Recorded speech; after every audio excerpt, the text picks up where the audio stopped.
Anda merasa jantung berdegup kencang saat mendengar sebuah melodi. Tapi di detik yang sama, ada bisikan di hati kecil Anda yang bertanya, apakah ini dosa? Bayangkan, sesuatu yang menemani keseharian kita, di mobil, di kantor, bahkan saat kita sedih, ternyata menjadi perdebatan besar yang mempertaruhkan prinsip keimanan kita. Assalamualaikum warahmatullahi wabarakatuh. Hari ini, kita tidak akan sekadar bicara hukum hitam di atas putih. Kita akan menyelami sebuah rahasia besar tentang bagaimana harmoni suara bisa mempengaruhi ruh manusia. Mengapa topik ini begitu sensitif? Karena ini bukan cuma soal nada, tapi soal kemana arah hati kita berlabuh. Setelah menonton video ini sampai habis, Anda akan mendapatkan pandangan yang jernih, tenang, dan tidak lagi terjebak dalam kebingungan fikih yang melelahkan. Mari kita temui seorang pemuda, sebut saja Ahmad. Musik adalah dunianya. Namun, suatu malam, ia membaca sebuah hadis yang membuatnya gemetar. Ia merasa terjepit di antara kecintaannya pada seni dan rasa takutnya kepada Sang Pencipta. Inilah konflik batin jutaan muslim hari ini. Apakah aku harus membuang semua keindahan ini demi surga? Tekanan itu memuncak saat Ahmad mendengar argumen yang sangat keras bahwa musik adalah seruling setan. Di sisi lain, ia melihat betapa musik bisa menggerakkan jiwa menuju kebaikan. Ketegangan ini mencapai titik didih. Apakah agama ini begitu kaku, ataukah kita yang terlalu bebas? Mari kita buka tabirnya dengan kepala dingin. Dalam Islam, hukum musik adalah ranah ijtihad yang luas. Pandangan yang mengharamkan. Dalam Al-Quran surah Luqman ayat 6, Allah berfirman, dan di antara manusia ada orang yang mempergunakan perkataan yang tidak berguna, lahwal hadis, untuk menyesatkan manusia dari jalan Allah tanpa pengetahuan dan menjadikan jalan Allah itu olok-olokan. Mereka itu akan memperoleh azab yang menghinakan.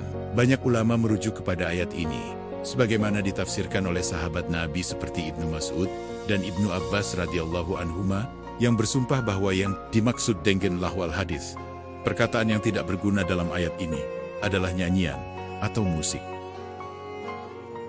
Rasulullah Shallallahu Alaihi Wasallam juga bersabda, sungguh akan ada di antara umatku kaum yang menghalalkan zina, sutra, khamr, minuman keras, dan alat-alat musik al-mazif. Hadis riwayat Bukhari. Pandangan yang membolehkan. Namun, Imam Al-Ghazali dalam Ihya Ulumuddin menjelaskan bahwa suara indah itu seperti parfum. Hukumnya tergantung pada isinya dan dampaknya bagi hati. Jika ia membangkitkan kerinduan kepada Allah, maka ia baik. Namun, jika memicu syahwat atau kemaksiatan, maka hukumnya haram. Benang merahnya. Ulama kontemporer seperti Syekh Yusuf Al-Qaradawi, dalam pandangan kontemporer, beliau menekankan bahwa tidak ada dalil yang secara eksplisit dan syar'i tegas, tanpa keraguan, mengharamkan musik secara mutlak. Menurutnya, yang diharamkan adalah musik yang mengandung lirik kotor, dibarengi dengan minuman keras, atau membuat seseorang melalaikan kewajiban ibadah kepada Allah.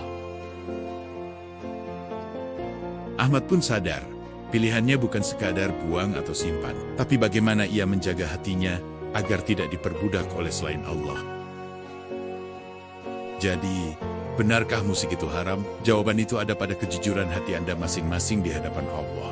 Jika melodi itu membuatmu lupa pada azan, maka ia adalah racun. Tapi jika ia membuatmu merenungi kebesaran ciptaannya tanpa melanggar batas syariat, carilah fatwa di hatimu yang paling dalam.